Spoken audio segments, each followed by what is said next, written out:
All right, guys. Thank you so much for joining us today. Camou and Associates Studios. We got a special guest, Manny Lopez. What's up, guys? So, how you been, Manny? You know me, man. I'm too blessed to be stressed over here. You always say that. Always. No, that's cool, man. Just the last time we had you on here was probably like a year ago. Just about, yeah. Probably like about a year ago. So I'm sure a lot of this has changed, and kids growing, wife's developing and creating some stuff. So tell us a little bit about what's going on. Awesome. Yeah. My two boys, let's say my oldest, he's graduated high school now. He's starting his own business. I mean, he's got 3 different income streams now. So he's all out there testing the waters, wants to see what he likes. So it's really cool to see that. My middle one, Xavier, he's a junior now, and he's really into motorsports, his motorcycles. He likes living on the edge. That's one of the things I can see about him. And my daughter, she's 11, it's my youngest, and she's a little daddy's girl. Every week it's funny because the way that I treat my wife, right? We do date nights every week. Yeah. We have, we do our little thing, and my daughter's like, hey, where's all that for me? Like when I drop my wife off at work, I always wait till she's about to get in, and she turns around, I blow her a little kiss.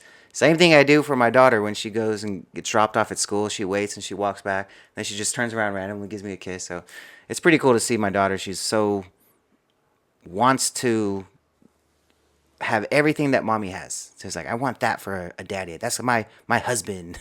So it's pretty cool. It's a good example to kind of set for them. Yeah, that's the thing, is like being the role model for what your daughter should expect, right? Yeah, exactly. It's like setting that stage, like, hey, this is what a queen deserves, and to your daughter, you're a queen as well. So this is what you should be expecting.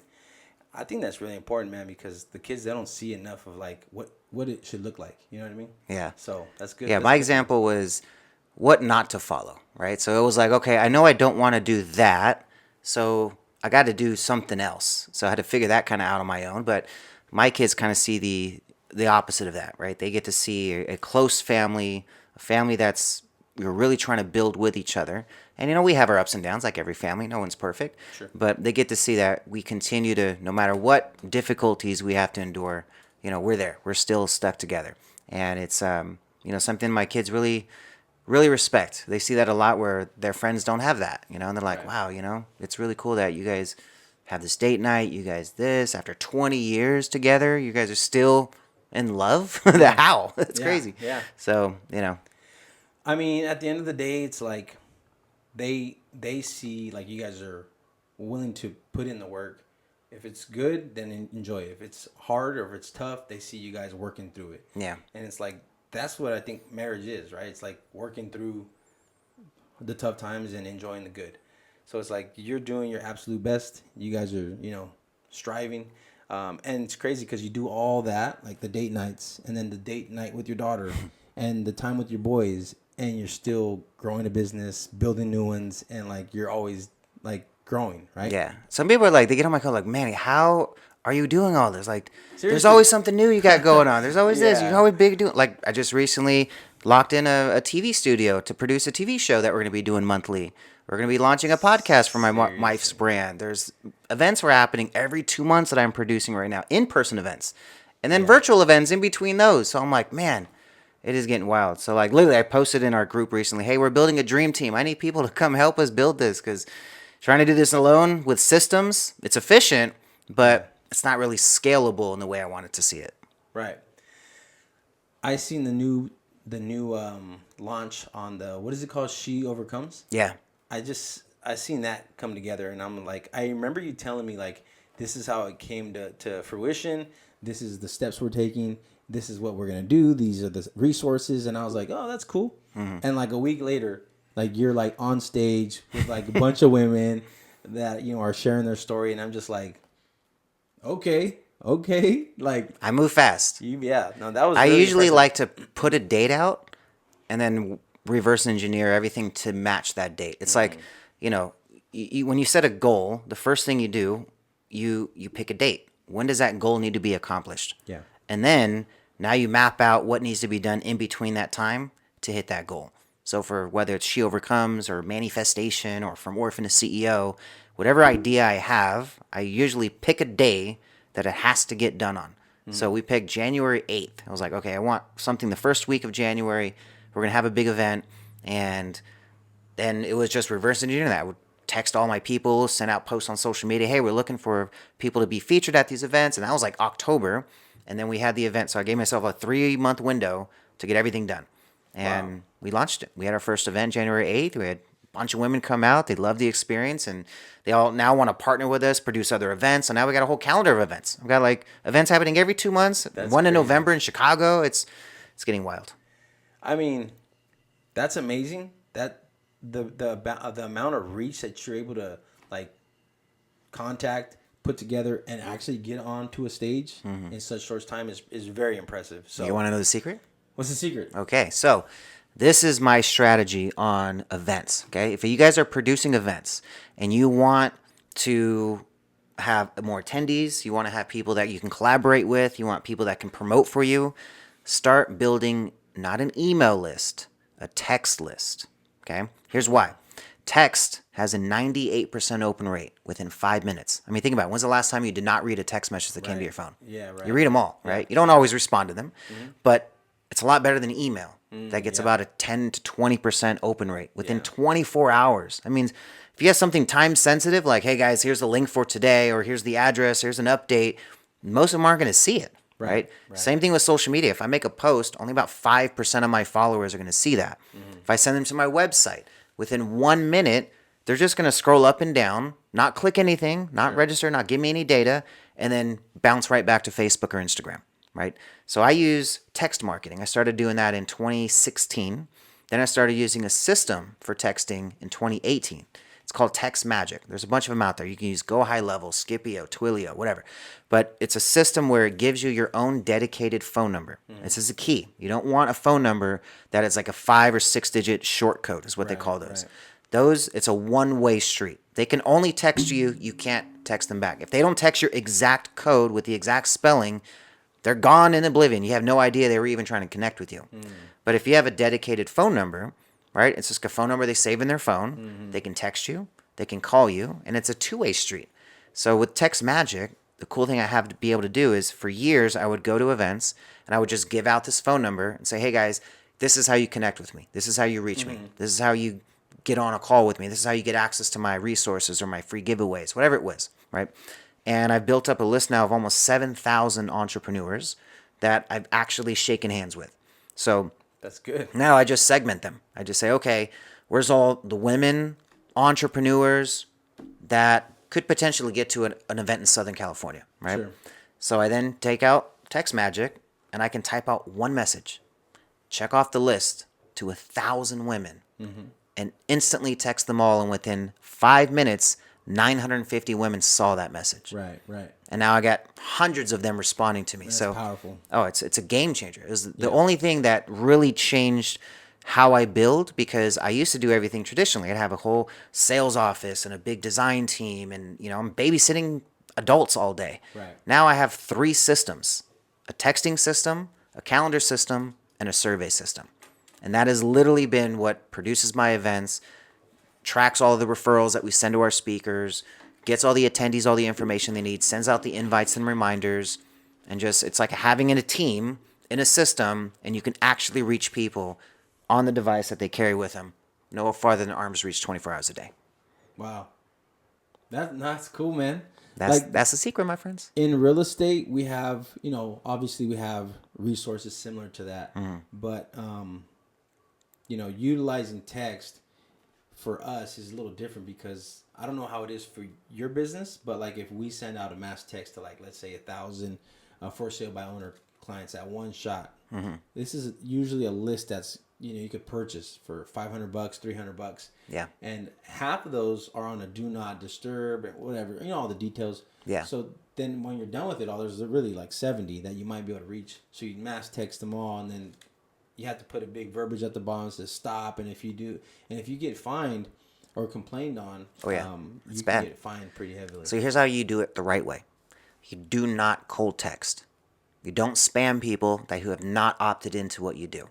So I only text people who have actually texted me first, right? So I give out my number in some reason, right? Like you could have it on a billboard. Yeah. Text blank to this number and we're going to give you XYZ. Who knows? It could be anything. Something that could be like a home buyer's report or something. Something that just digital, you can deliver on demand, completely free, or it could just be your contact info, something. But they subscribed to you first because they wanted something from you, right? Right. I never buy list and just cold call random people. Those I would pick up the phone and call, right?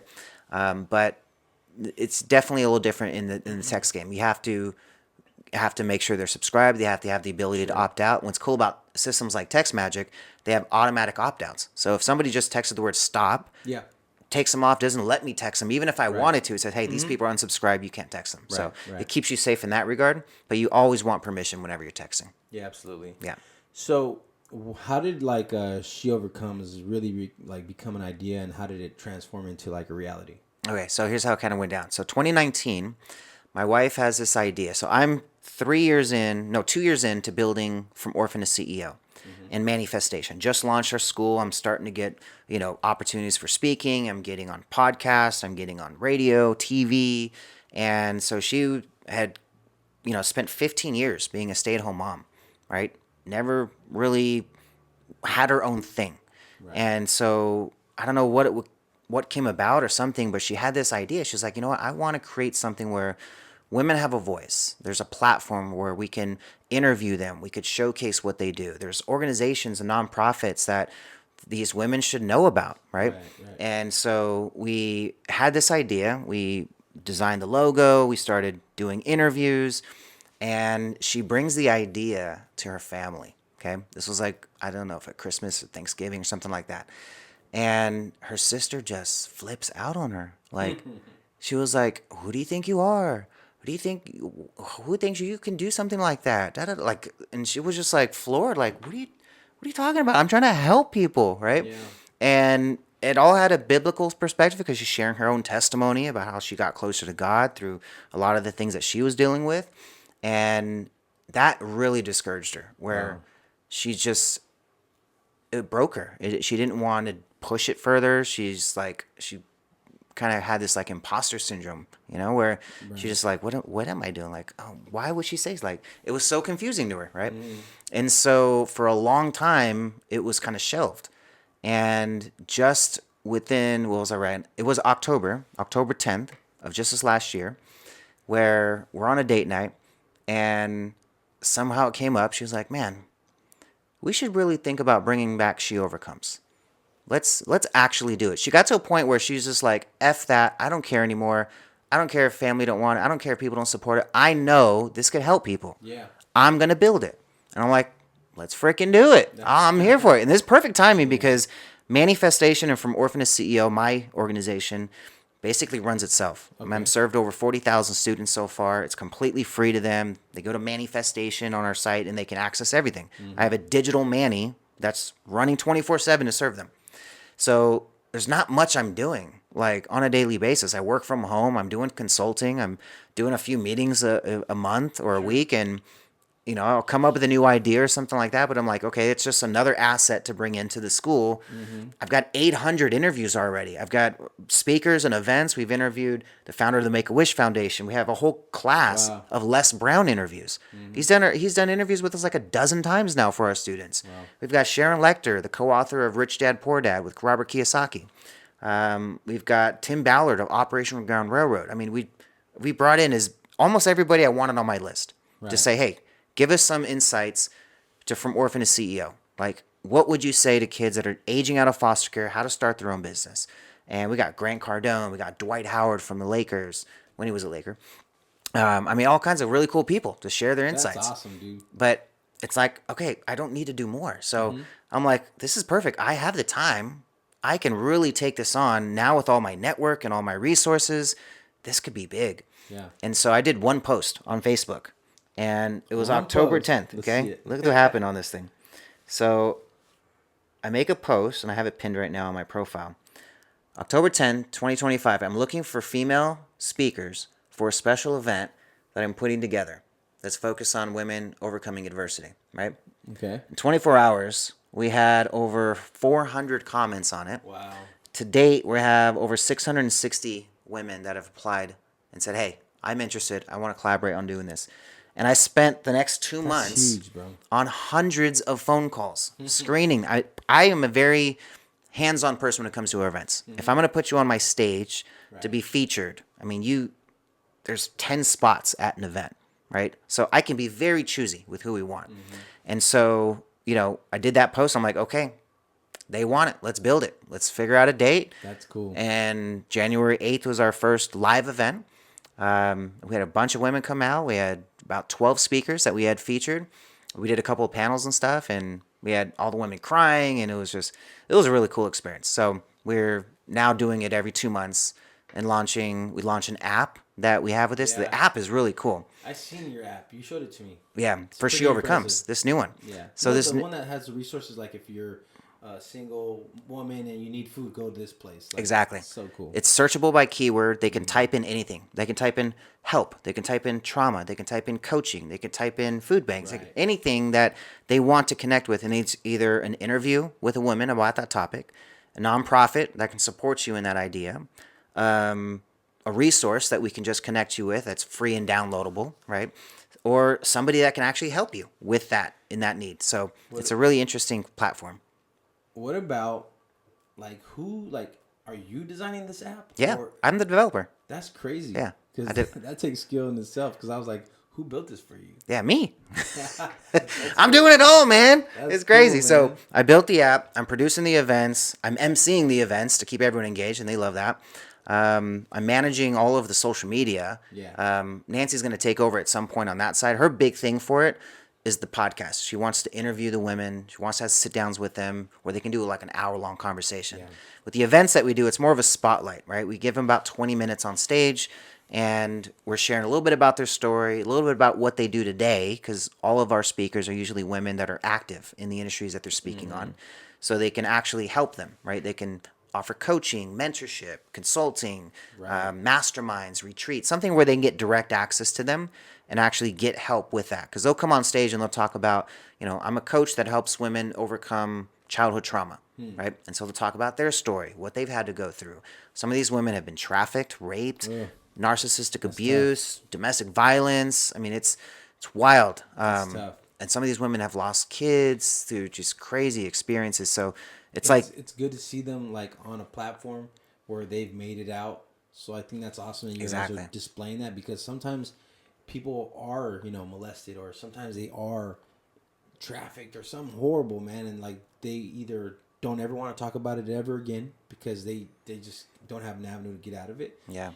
And they don't see anyone else that's made it, and they're like, That right there. That's exactly why we're doing that. The events is what captures the examples. Because half the room are professional women, okay?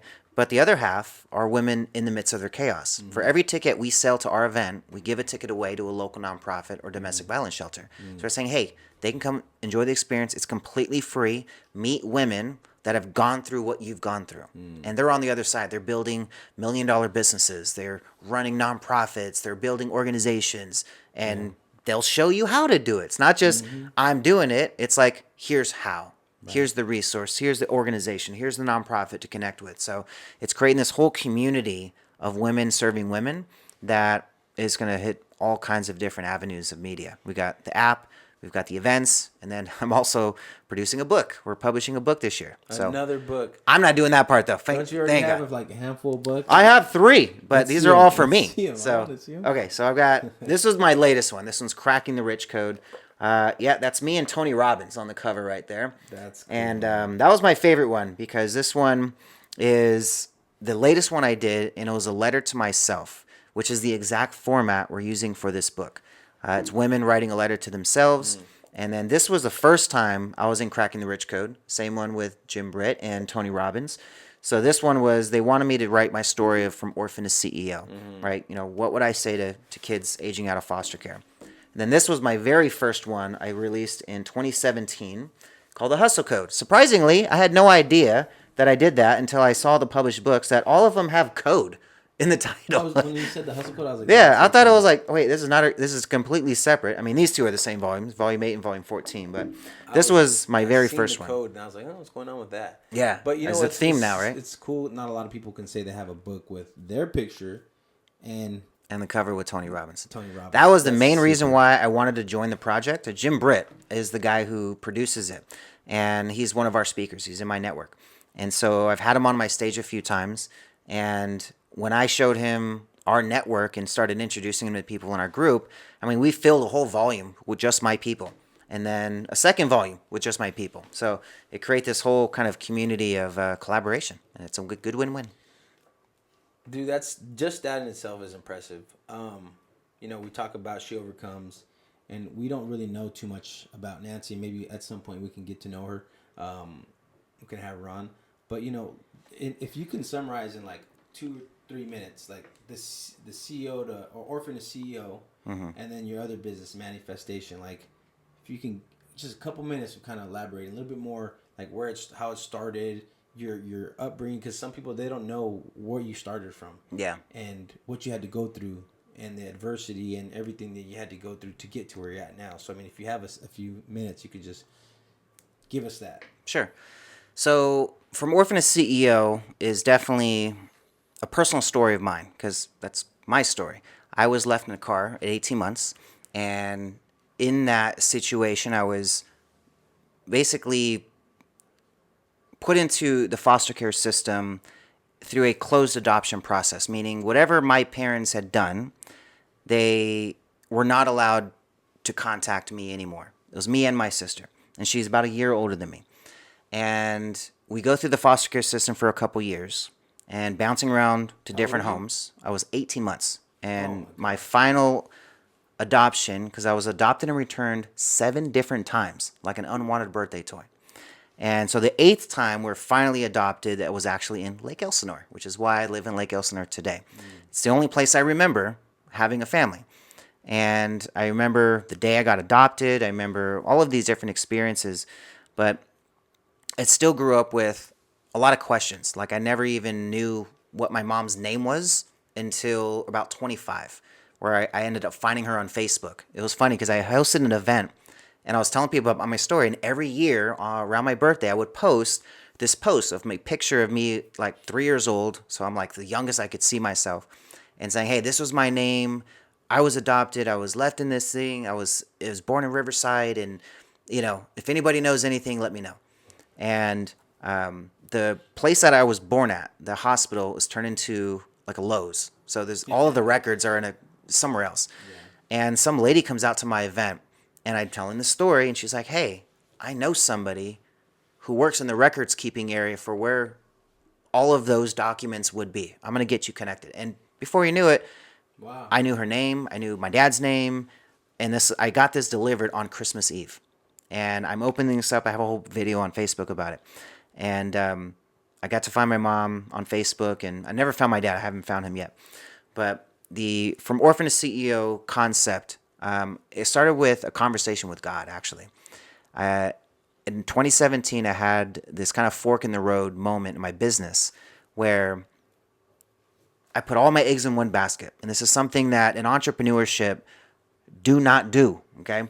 You got to spread yourself with your opportunities. But I had been getting so busy with one partner that I collaborated with. He was putting me on city. Every other week, I'm in a different city. It could be Chicago, it could be Boston, it could be anywhere, somewhere. Mm-hmm. And I'm speaking at these events, doing business, doing great. Business is going well.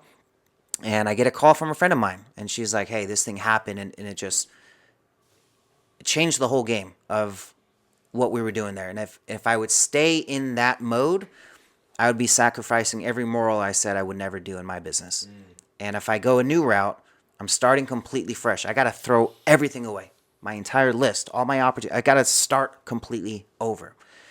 And I'm sitting with Nancy, and I'm asking her, I'm like, babe, okay, this is the situation. And, you know, we've been together since high school, so we know each other. We've been together since we were kids. Yeah. And she's always been that answer for me.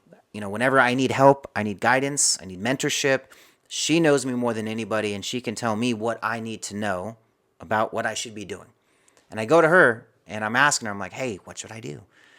And she's not giving me an answer, you know? And I'm thinking like, man, you always got something to say. But she didn't have nothing to say. So I'm laying in my bed. We're just kind of sitting there. I'm looking up at the ceiling trying to figure it out and getting no answer. I try to go to sleep later that night. My dog starts barking at like midnight. And he's a little Maltese poodle. He's got the bladder the size of a peanut. So it's literally, you have to take him out. He's just going to keep barking. And so I take him out for this walk, and I get this voice in my head that says, put the dog away and keep walking.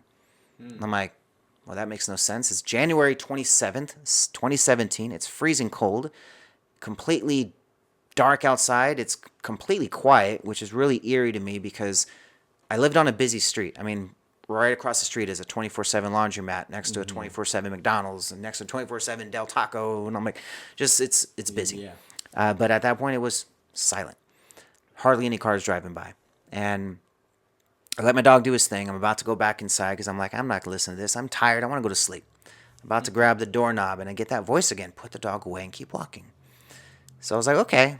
Now I'm a little intrigued. What is this? Because I'm not thinking this. It's not coming from me. And so I put the dog away. I start walking around. And I start getting flooded with questions. Like, why are you not making a decision? What's going on? Da, da, da. And then I just blurt out, well, then what's my actual purpose? What am I supposed to do here? And it's clear as day. Help the orphans. You have no fear. I'm like, what? I need to figure out a strategy to make sure I'm not homeless in the next 2 months.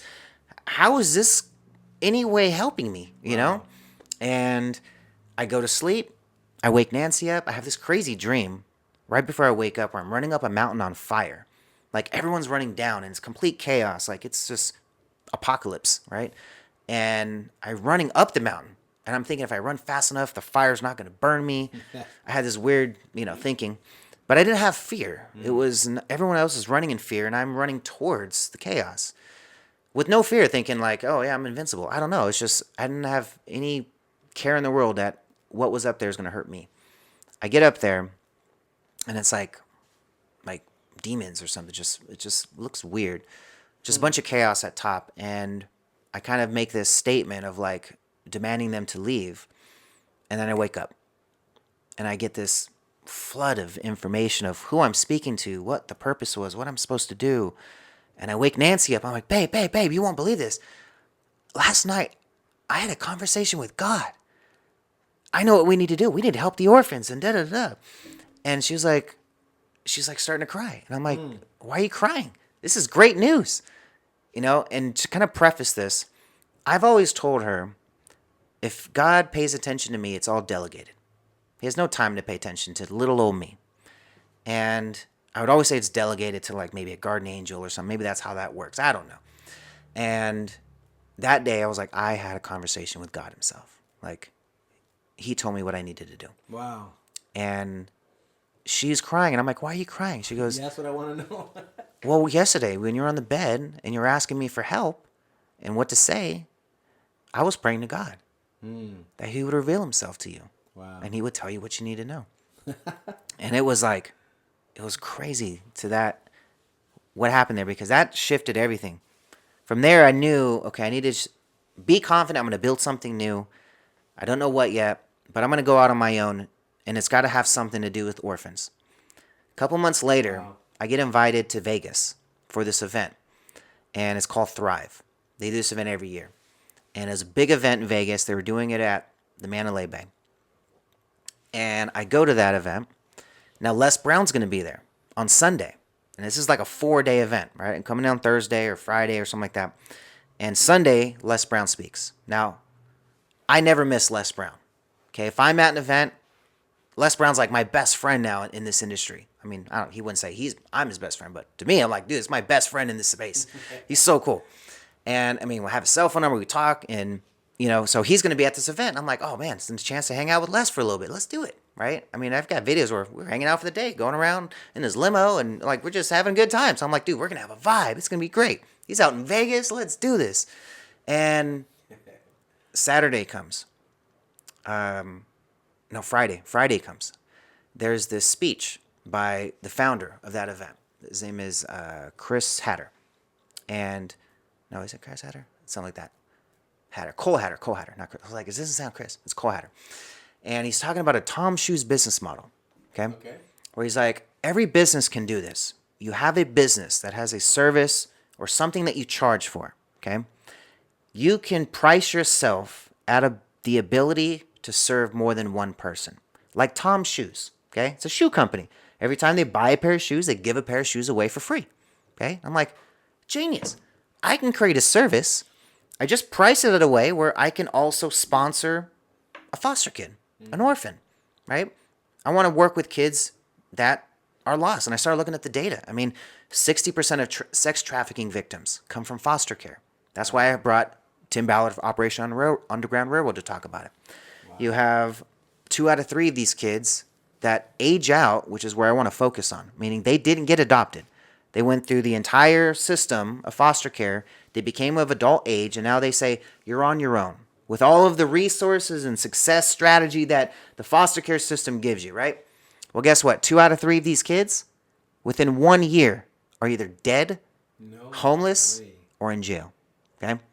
So my From Orphan to CEO program is aimed to reverse that. We want to see 2 out of 3 of these kids have a mentor, understand entrepreneurship, and own their own business. I was homeless twice by the time I was 25, and that's what turned it around for me. A mentor that believed in me, showed me how to do something because he's already accomplished it, right? Not learning from somebody who's never done it. Find somebody who's already accomplished what you're trying to accomplish and learn from them. Find somebody who's 5-10 years ahead of you. They're going to see you as competition.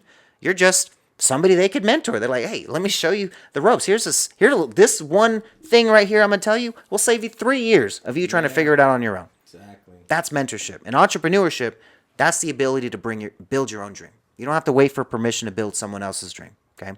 And then faith is a foundation. That could be in a higher power. That could be just faith in yourself and your ability that you actually can do it, that it's possible for you. So that's kind of the concept of the From Orphan to CEO program. Dang. And that's the idea. To date, we've served over 40,000 students.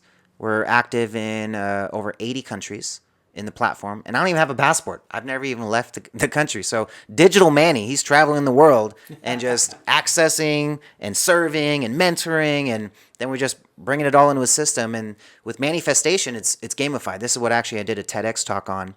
And I have an award that we got from Carnegie Hall. Not from Carnegie Hall, but at Carnegie Hall. For best new media with our platform. Wow. And because it's gamified. Every time a student shows up, think of it like going to school, okay? Imagine going to high school, and every time you showed up to school, the principal's out there handing out $20. Bam, you got $20. Wait, thanks for showing up on time. Boom. Yeah. And every time you go to class, the teacher's giving you money for every time you engage, for staying the whole time, for being there, for asking questions. Bam, you're getting paid every time. How many kids do you think are going to miss class? Right.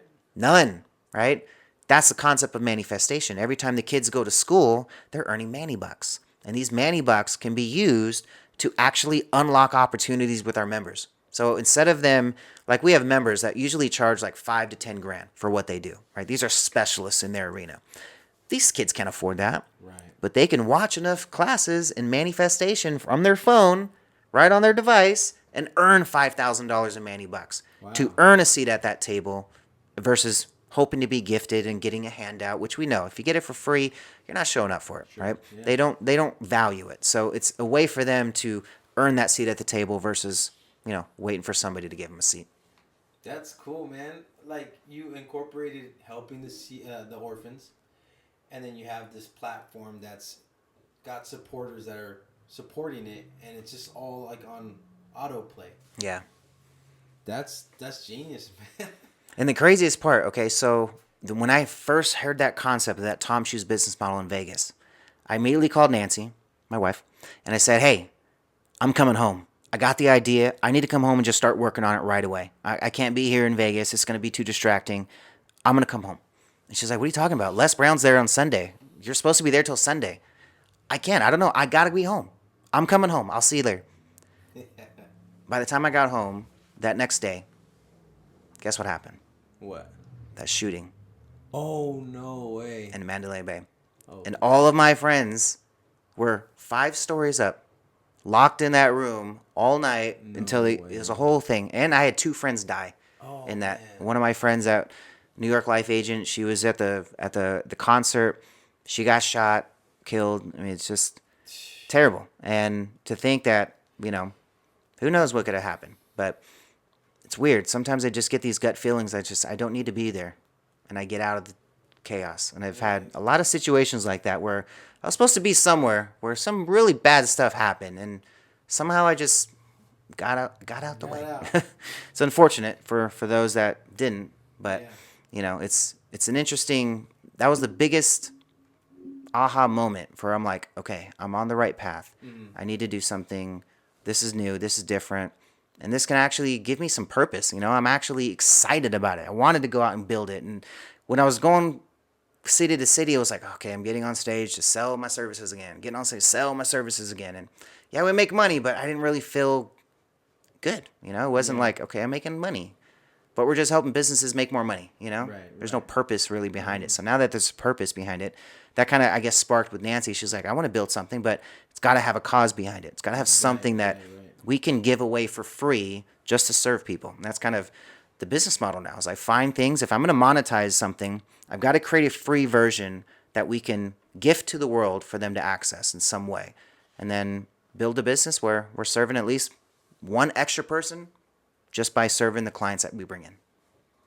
Just as long as you don't turn into an Epstein case. You know what I mean? Yeah, I stay away from them Diddy parties, bro. That's what I got to get away from, There's too many of that kind of stuff out there. So, no. That's a good switch gear right there.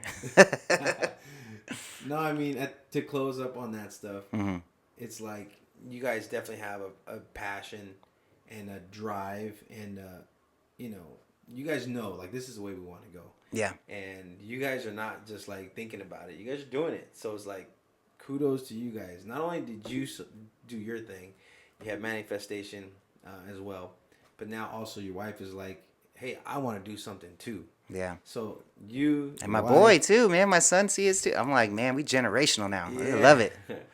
You're gonna obviously put a big impact and influence on the kids where they're gonna do something similar. You know what I mean? Yeah. And it's like it's clear as day. They look at you and your wife, and they're like proud of you guys. So I mean, that's probably the best feeling you can get when your kids are proud of you. You know what I mean? That's where you're at least doing something right. You're trying your best, man. Yeah. And that's awesome, man. But I mean, on like a not so serious note, like what do you do now that stuff's kind of on auto and everything's kind of like, what do you do to like decompress? What do you do for fun? We know you go on date nights like every week, and you take your daughter out like every week. Yeah. So, like, what do you do? Like, I guess my hobbies, basketball, poker. I don't really watch a lot of sports. I know I got the Super Bowl coming up, and I'm like, I had to watch highlights just to see who's playing. I'm like, who's made it? I didn't realize my dad's favorite team, the Rams, almost made it to the Super Bowl. They were like one play away, and I was like, okay, wow. That's pretty cool. I've been watching the last few games. I'm not like the type to watch the whole season, but the big games I definitely watch them. And I watched that game, and it's sad, man, because they had a couple opportunities. Yeah. I don't know if it was the weather because it was snowing and stuff, and obviously they're not used to that. But that was a good game, man. But Patriots, from what I understand, it's like a short term relationship. That quarterback's new. The team's all kind of been being built. So to see them actually there is crazy, but also I've been reading that they took like their route was like the easiest route. That's what I heard, yeah. And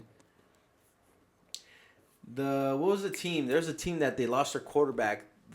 They won the game. So Denver. Yeah, my friend was so mad about it. He loves it. Bo Nix, I think his name is. Yeah. And because they won and he was like so excited, and then he saw the post where it said that he broke his foot or something like that, and he's out for the season. He's like, no. Dude, they could have won because their other that was a solid game. Decent. Yeah. And they almost got it. And they almost won. So it's like, can you imagine if they had their quarterback? Right. They would have won. They would have probably. Patriots are in. Yeah. I hear. Better luck next year. Go Broncos. I hear that the Seahawks are solid on their defense, and it's supposed to be a blowout. That's what I hear. I hear that it's not going to be a very close game. Yes. I'm just hoping to win my football squares. I won last year. Yeah. I won one last year. That was fun. You got? Where'd you get Super Bowl squares at? Your party. No, for this year. Oh, I don't know. I haven't got them yet, so Oh, I'm just waiting. I have some. I'm just waiting for people to offer, and I'm like, let's play. That's cool. I'm thinking about doing poker. That'd be fun. Poker's always fun. I have like 2 friends that are for sure poker guys, but I'm starting to like poker tournaments. Like I'd be playing cash games, and then if you guys are familiar, cash games is like where you just come in and out as you play. Tournaments is like it's winner take all kind of thing. You know, they'll play like the last. Well, I mean, they pay out like top 5, 10, depending on how many players there are. But I just won my first poker tournament last week. I'm like, what? Well, no, I won my first poker tournament that wasn't my own tournament. Because like I host my own just to bring friends and people around. But it ain't like, it's mostly friends and family. Did you do that one last week on Friday?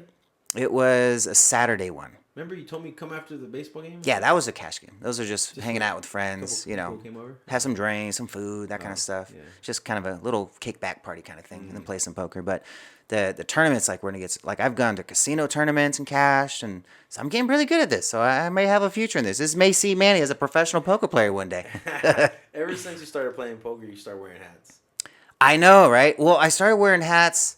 I think Nancy just complimented me with one, and I was like, okay, I think this might be a good look then, because I'm growing out my beard a little bit, right? So I was a little scruffy, and then she got me these like what are those?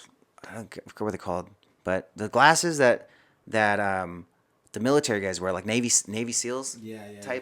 And so I'm looking like I'm dressed in that, and she's like, dang, you looking like a snack. Yeah, you looking really good. And I was like, okay, this might be a nice little look for me. And plus, you know, look, I have a lot of hair, man. I don't like having to put product in the hair all the time. So, man, this makes it so easy. I'm set, and I look good. So I'll take it. According to my wife, I'll take it. You know, compliment. There you go. Yeah, no, I've seen you step up with the poker stuff. Like soon, I don't know what got you into it.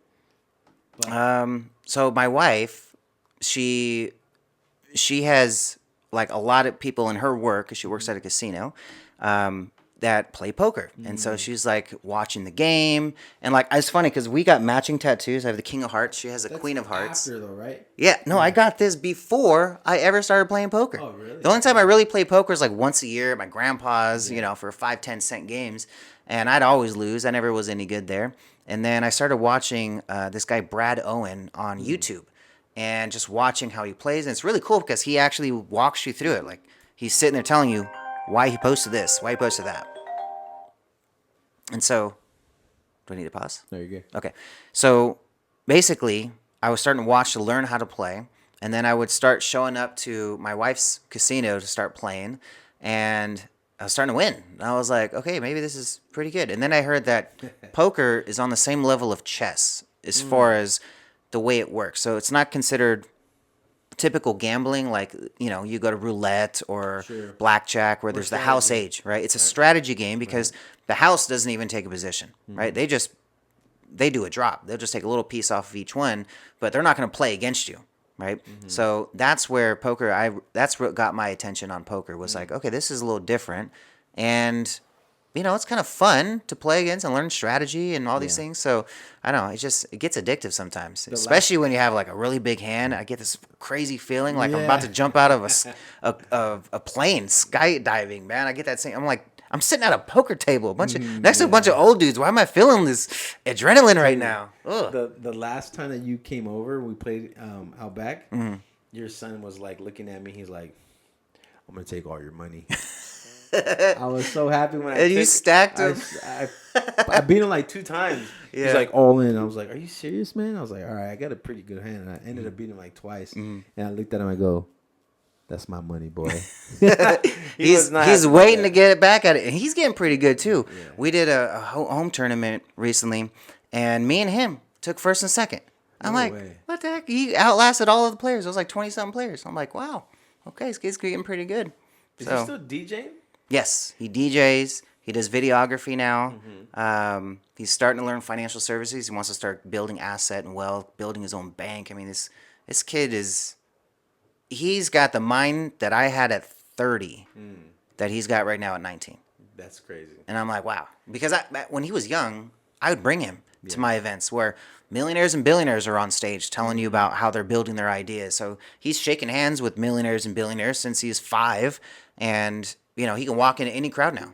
You can walk in any place and say, "Hey, I want you to network with that person." Boom, he's going right. He don't care who it is. He's going to connect with them, and he knows how to do it in a way where he firm handshake and gets connected. It's like everyone's like, "Okay, who's this guy?" And what about your younger son, Xavier?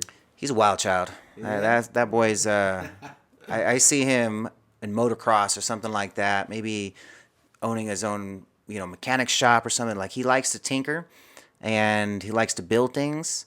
He just started getting into fashion. Interestingly, he bought a sewing thing, actually, and then he started like customizing pants. He's got his own logo, so he may get into making. He makes these like super large bell bottom pants. It's weird how these kids do it. They're called a flare. I don't know. It's a style thing.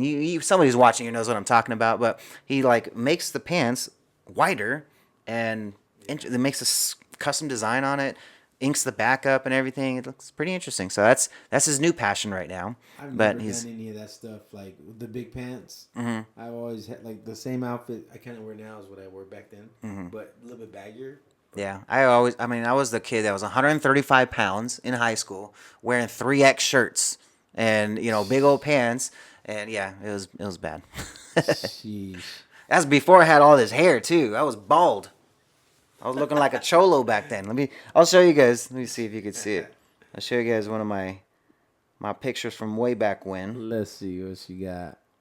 And you can see that. Oh yeah, this guy was a cholo back then. But I wasn't. I just looked like one. Okay. Well, where's it at, man? Don't show us nothing crazy. Nah. Everything's pretty clean. Let me go into my reels. It'll be faster to find. My wife did like a little recap video of like an anniversary thing. Remember you went to the gym with the shirt that had Nancy all over it? Yeah. I was like, what's up with this guy? Okay. So that right there. Let's see. Zoom in on that. That's how I looked in high school. It's me and Nancy. Bald head? Yep. Cholos. Big old bling chain and everything. You guys are straight up cholos. To 18 years later, bam. So from that to that. Evolved, I think, for the better. Yeah, definitely for the better. That's what happens when you have a Latina that can style you, too. She told me, hey, grow out your beard, grow out your hair. I used to not grow this hair out because I have a cowlick right here, right in the dead center, okay? Yeah. And when it was small, it would grow an inch or two, and that cowlick would be huge. So I'd be like, dude, the longer this hair grows, it's going to get so big. But then there's a certain point where you can actually control it once it gets long enough. So really? I didn't realize that until 2017 when I first started growing the hair back out. Oh, so my wild. Gosh. Hey, so with the Super Bowl, who do you have? Well, I'm going to go with the Seahawks, So you want to put a bet or what? That they're going to win? That they're going to win. You think that the Patriots going to take it? No, I don't, but I'm willing to put a bet. Let's do it. You put in 50. Uh-huh. No, 200. I put in 50. Winner takes all. So I got to put up 200 to win 50? Yeah. I'll think about those odds. We'll think about it. We'll think about it. You got your. That is, it's supposed to be a. Yeah, I'll have to look it up though, because I'll have to kind of see. Does my odds look good like that? A 4-1, 5-1, something like that. Hey, yeah, 4-1. What do you think about Olympics? Olympics? I don't really follow the Olympics too much. I know they're coming to LA, but yeah, I don't really follow too much on the Olympic stuff. Some people are scared though because of the whole immigration and ICE. Ooh. No, it's like a big thing. Like people are like, we're not gonna go over there. What's gonna happen? We're just gonna get deported. Okay. Arrested. Like it's through the Olympics? Thing. Yeah. Imagine like Olympians getting arrested. Yeah. That'd be wild. Chavez's son, Julio Cesar Chavez Jr. or something, he fought Jake Paul a year ago or something. Allegedly, he got arrested right after. No way. By ICE. No way. That's crazy. Is that true? I don't know. Anybody fact check that? I have no idea. Hey. But anyways, this is serious. Like this ICE thing is serious. That is. They just had the walkout the other day too. My kid was there, so it was like the kids.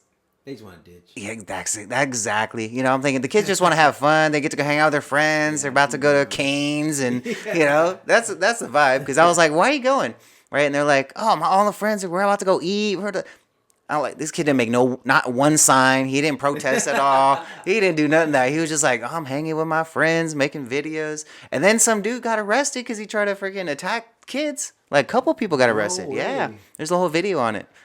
Shoot. Yeah. So yeah, but my kid had already left by then. They Dude, just this went to stuff's go. scary, man. I've been seeing videos of like people getting shot now and killed. That's wild. Like, Yeah, no, I've saw like the protesters that are protesting against ICE. yeah. So and I don't know, man. I don't see myself if I was in that position. I don't see myself not getting shot. Like if I'm gonna go there and I'm gonna fight authority, like, dude, I've had myself slammed on a car. I mean, I look like a cholo. Okay, You back have? in the day, yeah. When I had a Lexus at 21 years old, dude, pulled over constantly. And the first thing they asked me is, "This your car?" Yeah. And I had to pull out the actual thing from the dealership showing my name's on the actual I bought this car, And then I remember one time my license had expired or registration, so something expired. I had no idea about it. And I got pulled over and he asked me to get out the car and everything. He slams me on there. He's searching me. My kid's in the car and he's flipping out. And I'm like, but you stay calm. You're like, I'm sorry, whatever's going down. I'm not gonna go resist him and start fighting the officer. What the heck? Yeah. I'm expected to get shot. So I don't know, man. It's kind of hard to see that.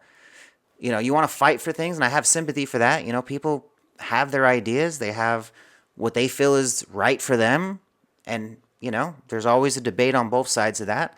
But at the end of the day, it's like when you can put yourself in a situation like that, it's kind of hard to consider it safe. Yeah. I just don't like how these ICE agents are like masks on and you can't see them. Well, I mean, the doxing. I mean, look at it. So when you have situations like that, right? Like that video, okay, for that, I don't know, for something good. What was her name? The one that had the car, right? And or an ICE agents will be in a certain city, right? And they're taking videos and pictures. Like there's organizations that are doxing him. So now people are showing up at their houses. They're showing up at their work. They're like, what happened with the whole Don Lemon situation, right? Yeah. The pastor, they found out, was connected to ICE in some way, and all of a sudden now they're interrupting their worship, and people are getting arrested now. So it's like that's the hard part. It's like you got to do a job, but also you want to go home to your family. Right. So at the end of the day, I don't know. It's kind of a hard balance. If I was in those shoes, I probably would cover myself as well. Man, I got a family. I got a family of 6 sitting in my house right now, But and the cops have a family. yeah, but cops aren't doing something that the media is trying to Yeah. really shun. Yeah, They're yeah. out there saying like, these guys are Hitler and they're Right, fascists and Yeah.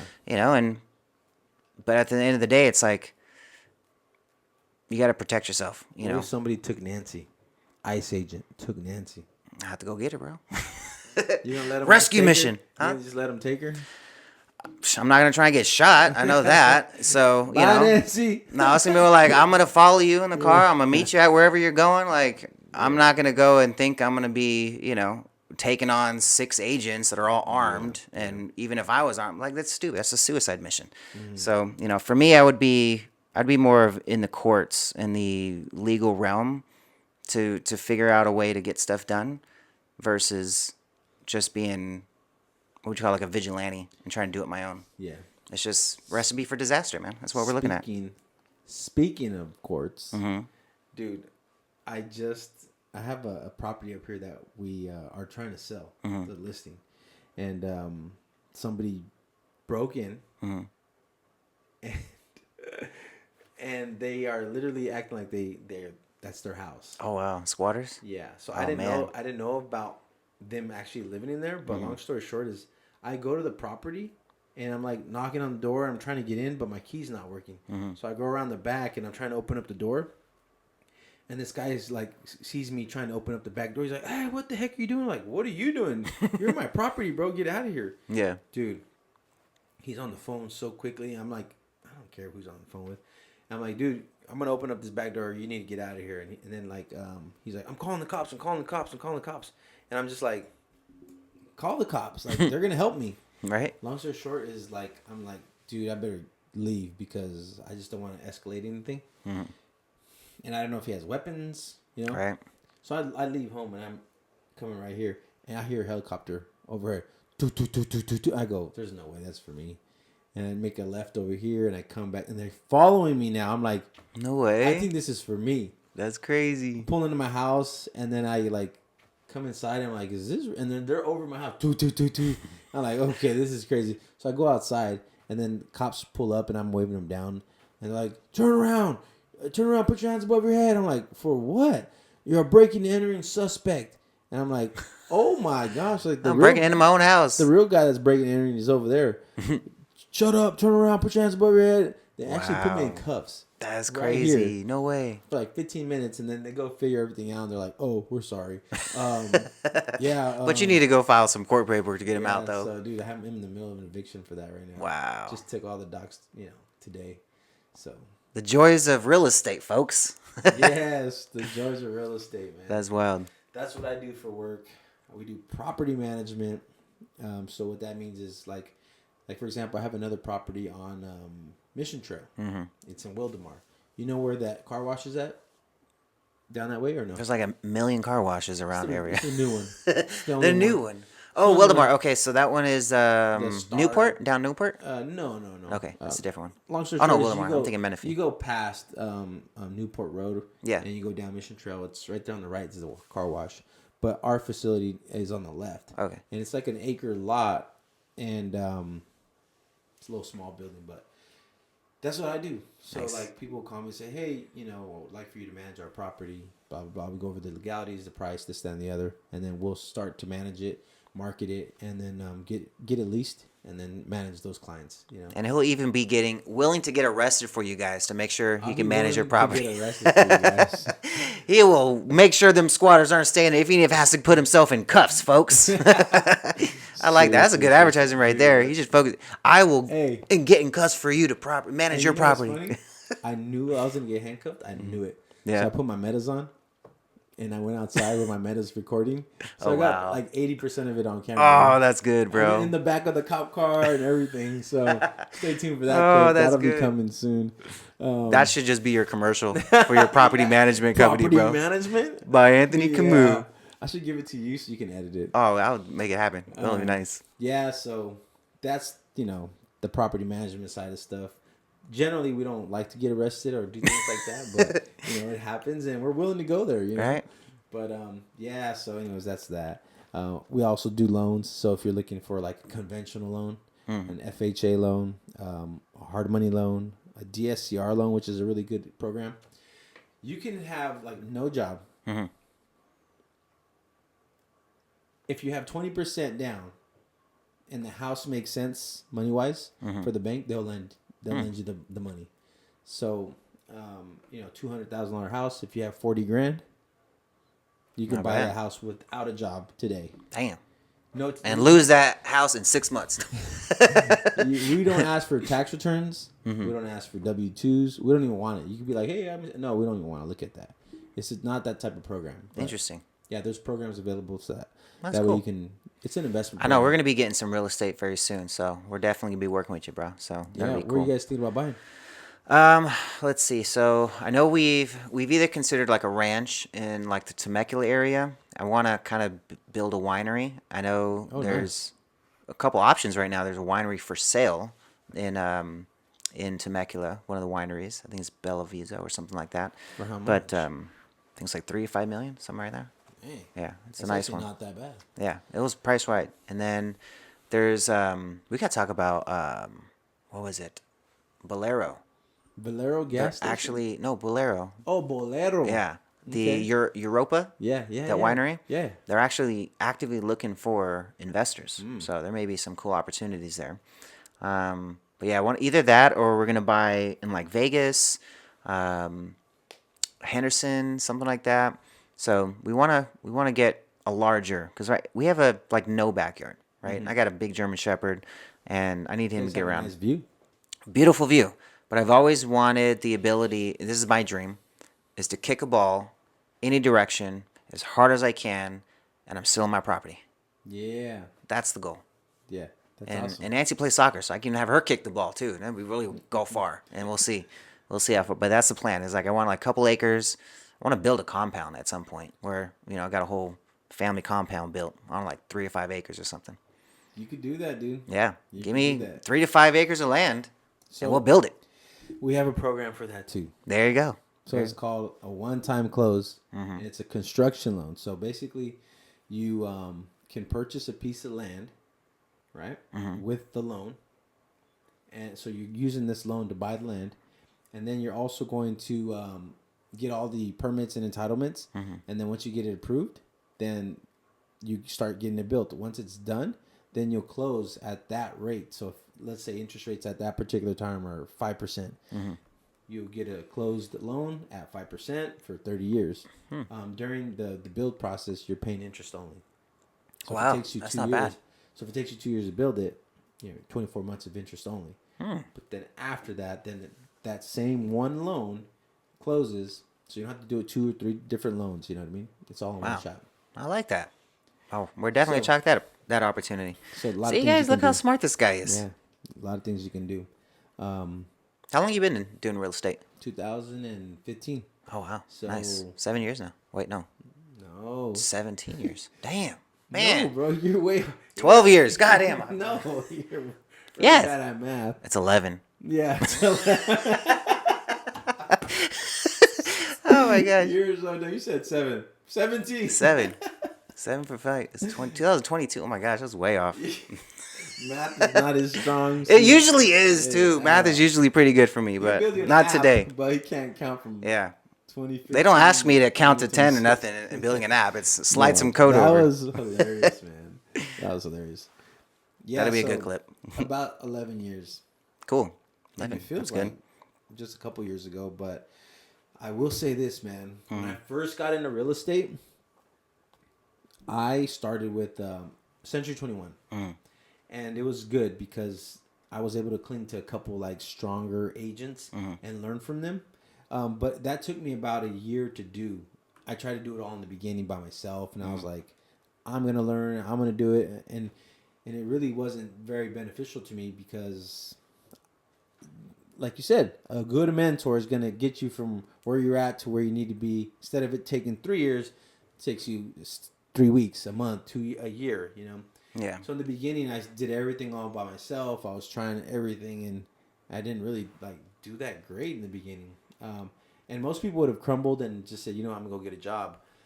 But I was actually going through a divorce, so I didn't have any options. I didn't have like, I'm just gonna go home and I don't know, talk to my wife. Like I was going through a divorce, so she's doing her thing, I'm doing my thing, and fortunately, I had some funds, but also the drive to like I'm gonna figure this crap out. But on top of that, I had my son and my daughter who were like 7 and 3 or 8 and 4 or something like that. So I was taking them to gymnastics every single like week. It was gymnastics like 3 times a week, baseball the other 2. So it was a challenge. But Yeah. man, I loved taking them to their sports and doing all that stuff. But I actually like after about 4 months, I actually started to get a few little things going, and I think one of my best deals combo was I had my house for sale, right? Because I'm getting a divorce, and somebody calls me. Shout out to Mike Hinkle, and he's like, "Hey, bro, I want to buy your house," and I'm like, "Okay." And I gotta sell mine. And I'm like, oh, this is too good to be true. Like, this guy's messing with me. I was like, all right. I was trying to vet him now. I was like, what's your address? I'm like, oh, this is fake. So now I'm like, kind of like on the computer, like, I don't know if it's real or not. I was like, but I'm so eager and almost actually desperate. I'm like, and I'm new, so I'm like, I need every deal I can get. So I'm like putting up his information, like, what's your address? And he tells me his info. I'm like, boop boop. I was like, search. So now I have his information. I'm like, I have a name now. I was like, so what you say your name was? He's like, oh, Mike. I'm like, Mike what? Oh, Mike Hinkle. I'm like, oh, that matches. I was like, oh my gosh, I might have a real client right here. So dude, long story short, he didn't know that I was a brand new agent. So I'm talking the way I've been trained. Yeah. And everything I'm saying, I don't know if it's right or wrong, but this is what they told me, so I'm doing it. I used to go to all the trainings, by the way. But anyways, I end up listing his house. They open escrow on my house. And then I'm new, so at that particular time, I'm door knocking still, knocking on people's doors. I'm out there sweating. I'm in my suit, and I'm like so green. I knock doors and knock doors, and then I hit this neighbor. They're like, "Yeah, we're thinking about selling our lot." I'm like, "Okay, cool. I'll call you guys later." And then I keep knocking, and then the guy calls me as I'm across the street or something. He's like, "Hey, can you sell our house?" I'm like, "What the heck?" I was like, "Let me go back." So I went back, and then he's like, "Yeah, I think actually we want to sell this. We're gonna keep the lot." I'm like, "Okay, yeah, I'll come back and we'll do a listing agreement." So now I have that guy's house that's buying my house, so selling my house, and I'm double ending it because I'm listing it, and I'm selling it, and I'm getting the buyers uh, um, listing their house. Oh, wow. And then now the neighbor says, "Hey, can you list my house?" I say yes, and I keep knocking and knocking and knocking. I get to the last house right before I get back to Michael's house, and it's a young lady named, I think, Laura or Lori. She's like, actually it was her mom. I forgot Debbie. I forget the name off top, but she's like, "I'm babysitting my grandkids right now. We would like to buy a house over here, but we want this kind of like the same exact house." I'm like, "Yeah, like that one?" She's like, "Yeah, yeah, like that one." I was like, "I just talked to them. They want to sell it." They're like, "Oh my gosh, really?" I was like, "Yeah." I was like, "This is crazy." So, dude, I got the listing for my house. I got the buyer, Mike. Mike needed to sell his house, so I got his listing. I got the guys across the street. His name's Pedro. I got his listing, and I got the buyer. Dang. That's 5 wild. deals And one. in like 1 month. That's crazy. Dude, I made like over $100,000 in a month. Wow. That was like my best You're like, month ever. all right, real estate's pretty good. I was like, real estate is it. And you know what's crazy is like that was my first year, like 12 months, rolling 12 months. I think I started in like June or July. I closed those in like June or April, May, June, somewhere around there. That was my first year, so I got Rookie of the Year. Nice.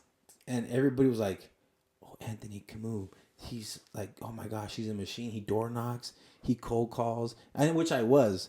But dude, that was all God right there. It was like one lot, one little neighborhood just cleared it out. Dude, Yeah, it was good. Seriously, Good opportunity right there. Yeah, but at the end of the day, that was because there was people around me that were door knocking, cold calling. They were super aggressive, so I was looking at them like that I got to do that. Need to catch up, yeah. So that's one thing with your industry is that you got competition. You know, a lot of competition that you're gonna have to be unique, be creative, find ways to do things that are just outside the box. And like me working from home, it's so hard. Like for years, I'm sitting there, no one to compete with, no one to trade challenge with. And it's sometimes you don't know if you're ahead or behind. Yeah, I don't have no idea. I'm watching everybody from a complete separate island over here, bro. I'm like, what are y'all doing over here? I'm gonna go build another app. Yeah, seriously. No, dude. Like I would see people come to the office at 6:30 at night, and I'm leaving. Like I'm like, wait why am I leaving? And they're barely getting here. And I'm like, hey, what were you guys doing? I was door knocking. I'm like, oh shoot, man, I was chilling. I gotta get to work. But no, I mean, I see a lot of people come into the business, and so many people are out within 2 years. Yeah, I heard that like 80% Dude, so high. of the real estate agents last year didn't sell one house. Yeah. It was like 70, 80%, something like that. There's like 2,000 agents in the Riverside County area. Probably about 60% of them, 70% of them won't do one deal this year. Wow. That's wild. You're thinking 1,200 people won't do one transaction. And then you have the other, let's say 800 people, right? Yeah. 800 other agents. Of those 800, probably about 150, 200 of them are daily agents. Like, yeah, they actually put in the work. Like they're in the office, they're making calls weekly, daily. Like this is their full-time job. You don't know how many agents I know that are part-time and they have a caregiving job that they do at nights. They do, DoorDash. They do this. Yeah, real estate's their side business. And it's not even much much their main business, but it's difficult. So it doesn't sustain them. So they have to do DoorDash. They have to do caregiving. They have to do all these other things because it's real. It's what pays the bills, man. You got bills to pay. So every month they still keep coming. Yeah. So like for me, when I got into the business, I did not want to do that. I did not want to have like, oh, I sell what's another like product? I don't know. Just another thing. I do another Yeah. thing and then I do this also. So like when things got a little slow, like when COVID hit, I said if I'm going to be stuck in this house, I'm going to get my lender's license. So I got my lender's license. So when I'm on my idle time, I'm learning how to do loans. And then when I became a broker, I said the first thing I want to do is become a property manager. So now within my business, I have three things I can do. I could do loans, I could do buy and sell, or I can do property management. So I'm the type I get bored quickly. I don't like doing the same thing over and over and over. So for me, I can transition from, I'm tired of doing real estate right now. Let me focus on my property management for half of the day, and then I'll get back to that tomorrow. Or you know what? I got 3 loans. Let me just push everything else to the side. Let me work on my loans. So that's for me. I'm like, I'm in a really good place because if I get tired of doing it, I can go do something else in the space. Yeah. And I'm growing my empire little by little. You know what I mean? So It's kind of like me with She Overcomes now. It's like this new yeah, baby I'm building. exactly. And now that it's my wife's baby, it's like, okay, I really got to focus. I got to really Yeah, build this. So, yeah, I'm excited for that. And that's some pretty cool stuff, man. I like the real estate angle with everything you got going on and all the new avenues that you can do with it. yeah. I always thought you just did loans, or not loans, but like just like buying and selling kind of thing. So now that I see like all the other avenues of it, So man. many different Yeah, things, the man. property management, I didn't even know about that. And then all the different types of loans that you guys can do. That's Yeah, pretty cool, man. there's a ton of different programs, man. And you know, if you can think of it, there probably is a program for that. So, yeah, man. But I think it was a great little segment. Did you have anything like you wanted to chat about specifically? No, I mean, I think with everything we do, I mean, She Overcomes is kind of the main focus right now. So we're going to be seeing a lot of that. Yep. If you guys want to connect with me on that, that's pretty cool. We're looking for women that we can feature. So we have a podcast that we're building out. We have a book that we're publishing. We have events. We're doing virtual interviews, in-person events. So there's a lot of ways that we can feature your story. And that's the biggest thing that I look for is finding women that have overcome adversity, but today they're turning that pain into purpose. So they maybe have a business where they serve women. Maybe they're part of a nonprofit. Maybe they just have a process that's worked well for them that they would love to share with our audience. So that's kind of the goal for me. Dude, I love that. And the thing is like me, I'm a businessman. Everything I look at, my lens is a business lens. Like Yeah. everything's a businessman, businessman, businessman. And I see you, and I'm like, he's a businessman. You know what I mean? So like we connect in that special way. I like that, man. I like being around other people that are doing cool things, and I think you're doing some incredible things in your space, man. Honestly, And we're That's just awesome. getting started. Dude. Man, I just don't even imagine a year from now. Because, like, when I first started from Orphan to CEO, it was just we're doing some live events and I'm partnering up with local schools and nonprofits and saying, hey, bring out some foster kids. We're going to serve them and bring them some cool people in their network. And now to see what it's grown into today. And it's like, okay, all right. I mean, once I put my mind to something, that butterfly effect is real. Yeah, You put something out there, and before you know it, it's fluttering into something huge, and you're like, Yeah. oh wow, I did not expect that. Yeah. So I'm excited to see where it comes. But today, this is where it's at, and a year from now, let's do at least one more interview, maybe between now and then. But at least a year from now, let's do a recap and see where it's at. Yeah, no, definitely, man. You're in Elsinore. How long have you been in Elsinore now? This will be my 9th year. So you came here. I don't want you to do the math. Would you come Well, it was easy when I was 30. 2016? No, 30. So, well, I don't remember the exact year, to be honest. Let's see. So 2017. Probably first got about here. that time. So yeah, but it was when I turned 30. It has to be, yeah, because 37 right now? I was born in 87. Are you- I'm 39 in 2 months, a month from now. So pushing 40 already. Ugh. So I don't think your math is mathing again, bro. It is though. You said you got here when you're 30. This is my 9th year, Okay, okay. and I'm 39 in a couple months, Okay, or okay. a month from now. So I got here August of that year. So I turned 30, and it was on my bucket list. My bucket list, because when I started my business at 24, I made a promise to Nancy because that was our second time becoming homeless. And I was like, we're never going to be homeless again. We're going to have our daughter. We're going to live in a 2-story house in Lake Elsinore because it was the last place I was adopted. I want to go back there. And our business will be successful. This was when I first started the business. This is the concept. And fast forward, and I said, we're going to do all this by the time I'm 30 years old, right? So 30-year-old hit. We have Nancy. We've never been homeless since. We have a successful business. The only thing we hadn't checked off is Lake Elsinore, 2-story home. So right when that birthday hit, I was like, all right, let's start hitting it. Boom. And by August, we were living in Lake Elsinore. Wow. There you go, man. You got these deadlines and you're like, you reverse engineer, like you said. That's, I guess, my strategy Yeah. of how I do it. I give myself a deadline, and if I give that self deadline, it's going to happen by that deadline. It has to be. So I was a little late for the house, but that's okay. We got it all within the same year. I was 30 by the time we were living in Lake Elsinore. So what's next on your bucket list for before you're 40, before you're 45, before you're 50? That is a good question. Is that for next time? Maybe. Put you back on the thinking? I haven't really thought about it. Right now, the whole focus is getting... Actually, we do have a goal. So for this year, we need to publish the first anthology series of the She Overcomes book. We haven't even titled it yet, but it's a She Overcomes book. Dude, I want to write a book. Yeah, it's fun. I have all the publishing structure for it. How much is it going to cost me to write a book? You could self-publish for probably as little as $1,000 with everything that you need. Get an editor that can come in there, have somebody create a cover design.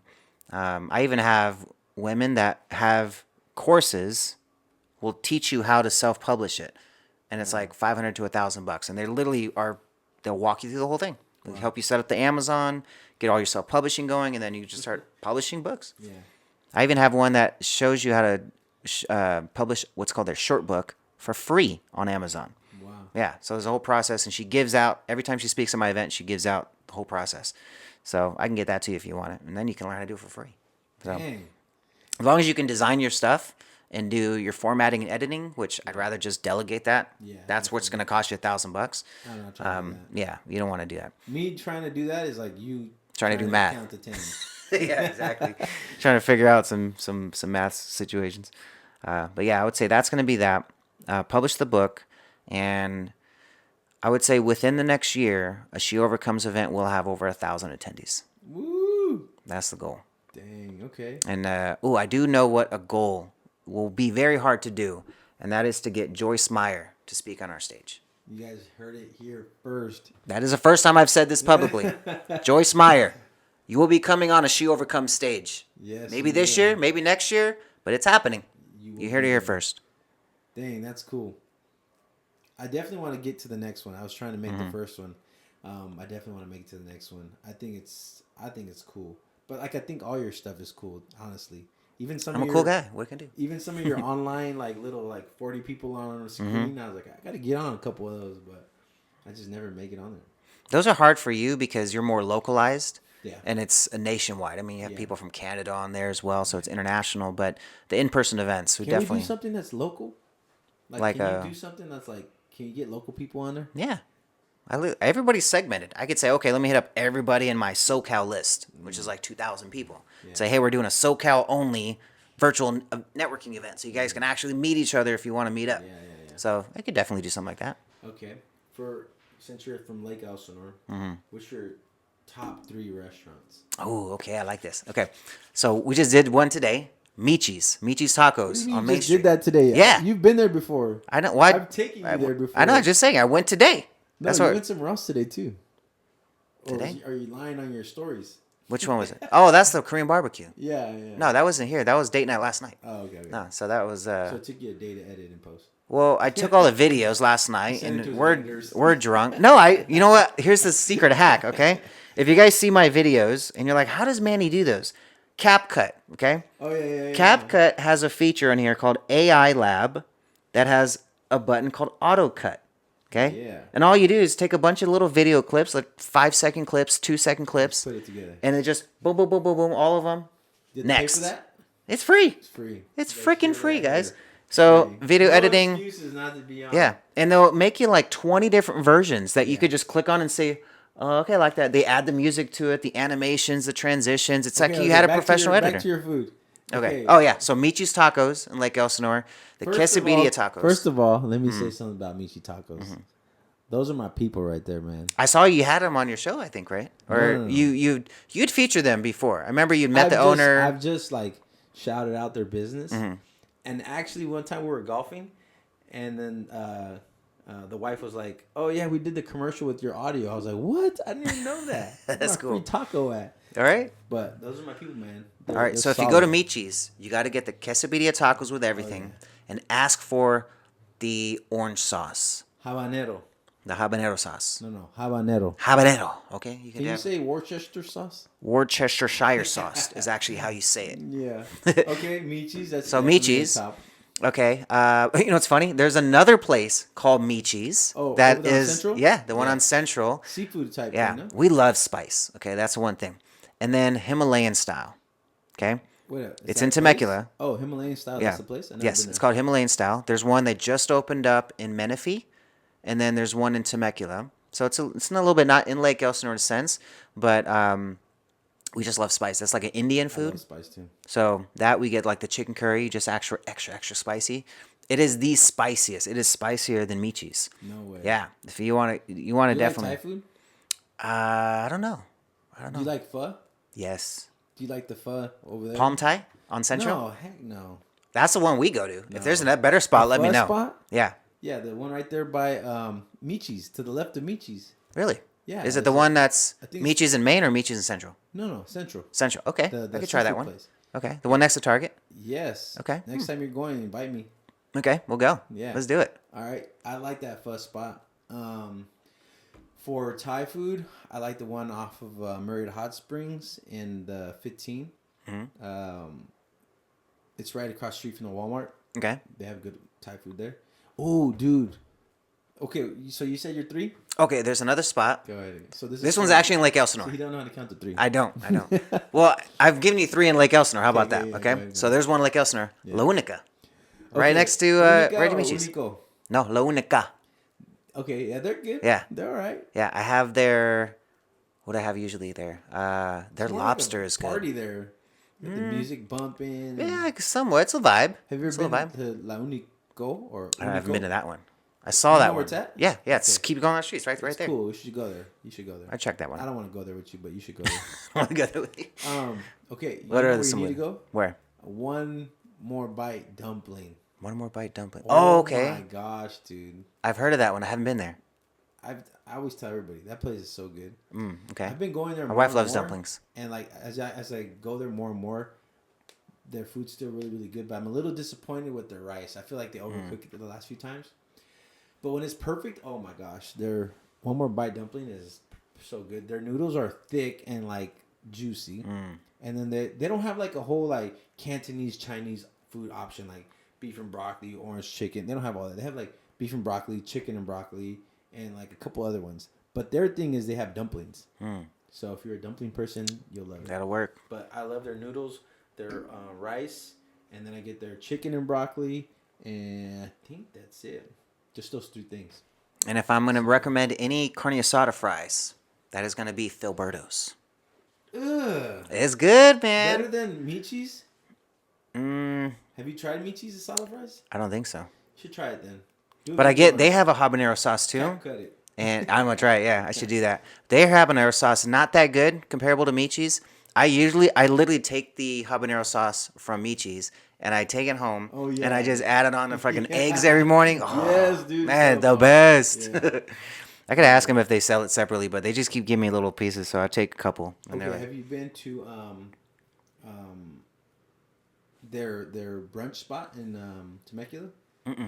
It's called Ghetto Brunch.